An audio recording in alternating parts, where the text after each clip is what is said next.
Madame, Monsieur Yaorana, je suis ravie de vous retrouver depuis l'île de Bora Bora pour cette deuxième émission, Les Grandes Signatures. Nous sommes aujourd'hui sur le moto Haapiti, propriété de Teva Victor. L'artiste sculpteur et la grande signature de TNTV, il nous reçoit chez lui. Yaorana Teva, merci de nous recevoir sur ce beau moto.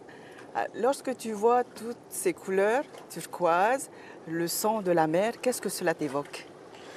J'ai grandi dans ce cadre-là et à chaque fois, c'est des souvenirs qui m'en reviennent, la nature. Et j'ai grandi plus avec la nature, les animaux qu'avec les humains dans un premier temps pendant toutes mes premières 15 années. Donc c'est vrai que c'est un peu mon environnement naturel. Et ça, c'est toujours des choses positives, ouais, dans tous les cas. Est-ce qu'il t'arrive de penser à Bora Bora lorsque tu es à l'étranger? Ah oui, ça régulièrement. Hein. Ouais, mais quand je suis à l'étranger, il y a deux possibilités. Ou je suis en voyage et dans ces cas-là, je profite vraiment pleinement du voyage, de ce que j'ai à découvrir, des gens et de l'endroit. Ou alors je y suis pour le travail ou pour y vivre un petit peu. Et dans ces cas-là, c'est vrai que constamment, j'ai besoin de ces images, j'ai besoin de ce rapprochement à la nature. Généralement, même quand je suis à l'étranger, j'essaie de me rapprocher d'un parc, de ce qui me rapprochera de cette énergie. Mais Bora reste toujours dans mon cœur. Hein. Je suis d'ici, mes racines sont ici, mon fénois est là. Hein. Qu'est-ce que le moto Haapiti représente pour vous? Comme je disais, c'est un peu le démarrage de ma vie. Parce que j'ai grandi a bien démarré sur le Motutane. Motutane, voilà, justement. Mais de ma vie à moi, c'est ça que je voulais dire, dans le sens où c'est vrai qu'en tant qu'enfant, j'ai grandi au Motutane avec mes parents, mais à partir du moment où je suis venu m'installer sur ce moto-ci, eh bien là j'ai commencé à créer vraiment mes valeurs, mon foyer, mes sculptures aussi. Et donc voilà, c'est vraiment le début d'une vie propre, de m'approprier ma propre vie. Ouais. Justement, dans cette vie de Teva Victor, qu'est-ce que Bora Bora vous a apporté? Toute cette liberté, parce que malgré tout, quand on est sur un moto privé, j'ai quand même eu cette chance-là extraordinaire. Donc quand on vit, que ce soit en tant que gamin ou que ce soit sur le mien après ici, on est chef de notre propre environnement, on est roi du monde, de notre petit monde quelque part. Et alors évidemment c'est beaucoup de travail, il faut faire l'entretien parce que c'est quand même un hectare de nature. Donc que ce soit ici sur un moto, que ce soit... tu vois une ferme en France ou un ranch en Amérique, enfin j'en sais rien, tu vois, dès qu'on a du terrain, il y a du travail derrière, forcément. Mais en même temps, il y a ce partage, cet élément de complicité avec la nature qui fait que ça passe d'une manière plutôt agréable. On se sent vraiment fort de cette énergie-là. Et donc voilà, c'est vrai que le moto m'a apporté beaucoup de ce côté-là. Ouais. De cette énergie, vous en avez besoin pour faire vos sculptures.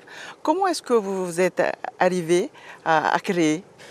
C'est venu assez rapidement à un moment où il y avait besoin, après des cyclones, parce qu'ici on en vit régulièrement. Sur un moto, c'est un peu particulier parce que on est tout de suite assujetti à la mer. Quand elle se fâche, on le sent vite. Donc j'ai décidé de me faire un enrochement justement pour protéger, faire une sorte de bouclier qui permettra de préserver mon fénois. Et en voyant arriver toutes ces pierres, tous ces rochers-là, j'ai décidé de commencer à sculpter les pierres. J'en ai mis quelques-unes de côté. Avant, ça faisait déjà 10-12 ans que je sculptais le bois. Parce que dès l'âge de 18 ans, j'ai commencé à sculpter le bois. Il y a un copain qui est venu, qui a commencé à faire un tiki. Il m'a dit, bon allez, prends ta gouge, prends cette gouge-là et ce maillet, et puis tu vas m'aider à dégrossir. Donc assez rapidement, j'ai toujours travaillé le bois, c'est plus facile. Mais la pierre, c'est arrivé avec cet enrochement. J'ai tout de suite vu des pierres qui me plaisaient, je les ai mises de côté et travaillé de ce côté-là. Quels sont les types de pierres que vous aimez particulièrement travailler? Ici, alors, je n'ai pas la connaissance des pierres de l'étranger comme le marbre et autres. Je ne travaille qu'avec des pierres de Tahiti, de Moorea, de Bora, donc des pierres volcaniques.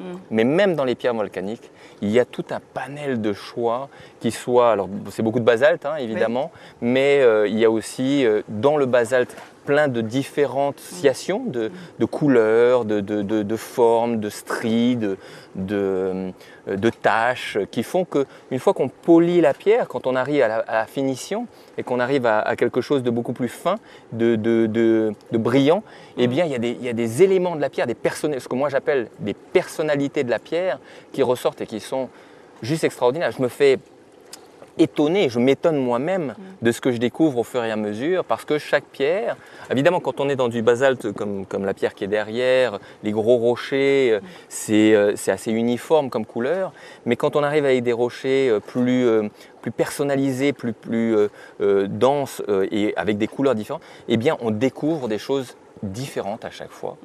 Et j'adore mon métier parce que justement, à chaque fois, il y a quelque chose de différent, de nouveau.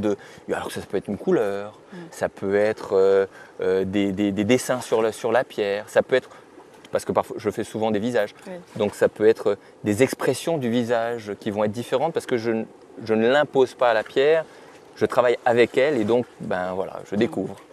Qu'avez-vous ressenti la première fois que vous avez travaillé la pierre? La sueur, j'en pouvais plus. C'était dur, j'avais pas les bons outils. C'était extrêmement difficile. J'avais des outils électriques quand même. Hein. Alors la toute première fois, c'était avec un tournevis et un marteau et j'ai cassé mon marteau. Mais on va dire de la première fois que j'ai vraiment réussi à sortir quelque chose de gros et de beau, beaucoup de sueur. C'était des disques à usage unique, c'est-à-dire que ça diminue au fur et à mesure. Donc j'en ai utilisé. Ça coupait, mais c'était très long. C'était vraiment fastidieux. Il fallait vraiment se battre pour y arriver. Et je me souviens surtout que c'était juste épuisant. Mais en même temps, valorisant parce qu'une fois que l'œuvre est finie, ben, j'ai plus à y revenir. Ça va rester pendant des années, des centaines d'années, même après moi, tu vois. Et d'où même le à choix pour la pierre également. Évidemment, d'où le choix. Parce que, au contrario du bois, parce que tout ce que je fais au motu reste à l'extérieur. Je faisais des sculptures qui étaient dans mon jardin, dehors, dans la nature, tu vois, du land art. Et donc ces pierres-là, une fois que c'est sur de la pierre, j'avais plus besoin d'y revenir. Alors que le bois, ben, il fallait que je revienne avec un protecteur pour éviter que l'eau vienne et pénètre le bois et le pourrisse. Là, c'était du tout cuit. Alors justement, au mois de janvier, vous êtes revenu sur le motu Ha'apiti. Vous avez sculpté une grande pierre. Pourquoi? Bah justement, oui, cette pierre, parce que je l'avais posée déjà au moment de l'enrochement. Et pourtant, ce n'est pas ce qui manque sur ce motu des sculptures de Oui, oui, c'est vrai, mais celle-là, elle était grande, imposante, et elle m'attend depuis déjà 2 ans, celle-ci. Et donc, il y a eu le temps de mûrir, le temps aussi de m'organiser, parce que je vis entre Bora et Tahiti. J'ai 2 enfants, donc il faut s'organiser pour pouvoir faire en sorte qu'ils soient, pendant le temps que je viens ici, pris en charge, qu'ils soient en sécurité, que tout soit bien, qu'ils s'amusent bien aussi. Donc voilà, il fallait que tous ces différents éléments du puzzle se mettent en place. Comme toute chose, il n'y a pas de hasard, les choses viennent au bon moment. Et je pense que de toute évidence, pour différentes raisons, c'était le moment, janvier. Je suis venu, j'ai regardé la pierre et mon inspiration vient en regardant la pierre. Donc celle-ci, ce n'était pas différent. J'ai regardé la pierre, sa forme, sa taille, et puis les éléments différents, parce qu'il y a 3 éléments différents sur ce caillou-là, eh bien, sont venus en la regardant, en étant un petit peu branché à elle, en étant un petit peu à l'écoute d'elle aussi. Pas juste moi qui impose, mais Vous ressentez un genre de mana? Ben, mana, c'est sûr, parce que de l'énergie, il y en a. Enfin, moi, je suis assez animiste, alors c'est comme ça que je conçois les choses. Hein. Je fais les choses avec respect, que ce soit une pierre ou un arbre. Je considère que c'est vivant et donc qu'il y a cette énergie impropre à elle-même. Après, quand on la sculpte, j'en rajoute en plus, tu vois, parce que je rajoute de l'amour, de l'attention, de l'intention aussi. Donc, tout ça fait que ça, je le ressens. Après, c'est subtil, hein, bien sûr, hein, c'est pas flagrant comme on pourrait parler, toi et moi, tu vois.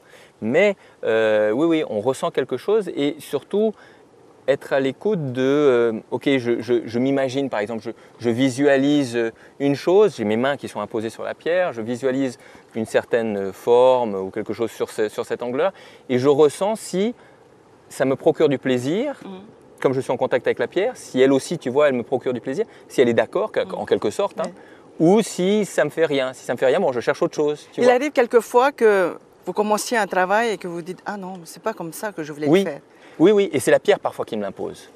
Parce qu'elle va exploser, elle va pas aller comme je voudrais, elle va dire non, là je suis pas d'accord, alors il y a un morceau qui va éclater. Ah bon, bah alors bon, maintenant il faut que je m'adapte, tu vois, parce qu'il y a un morceau qui manque. Donc ok, il faut que je m'adapte, donc c'est pas ça que tu voulais, ok, je vais essayer d'être plus à l'écoute, tu vois, je vais essayer d'être plus à l'écoute. La pierre vous guide en quelque sorte. Ah mais carrément, totalement, c'est vraiment ça. J'essaye d'être au service de la pierre, tout en évidemment mettant ma patte, mais d'être plus là pour la valoriser, pour faire en sorte que quand elle est finie, que ce soit presque elle qui se montre à nous, plutôt que moi qui veuille montrer quelque chose sur la pierre. Enfin, c'est pas ma vision, tu vois. Ma vision, c'est plutôt, voilà, c'est elle qui se dévoile en fait. Je ne fais que découvrir, voilà, enlever des parties qui auraient dû être enlevées peut-être déjà auparavant. En quelque sorte, vous souhaitez laisser l'empreinte Teva Victor comme l'a fait Paul-Émile Victor, votre père? Peut-être, inconsciemment peut-être. J'ai besoin d'exprimer des choses dans l'art. Alors peut-être qu'en effet, hein, le fait que ce soit des pierres, peut-être que c'est plus périn, ça dure plus longtemps. Peut-être que dans mon domaine, c'est pas le domaine polaire du pater. Donc peut-être que moi, je veux peut-être laisser quelque chose. C'est possible. Tahiti, Bora, voilà, je suis d'ici, donc peut-être que c'est une manière de m'exprimer. Alors, ce n'est pas une compétition, hein. Je ne cherche pas à être au même niveau que Paul-Émile ou que Pev, mais plus mon cheminement personnel. C'est ce que j'aime faire, je le fais avec cœur, je le fais avec vraiment mes tripes. Et voilà, après c'est vrai que mon père, bon, lui ça a été tout un domaine complet sur des années, dans un domaine polaire, donc rien à voir avec ici. Et c'est sûr que lui, il a laissé une trace énorme, ouais, ça c'est sûr.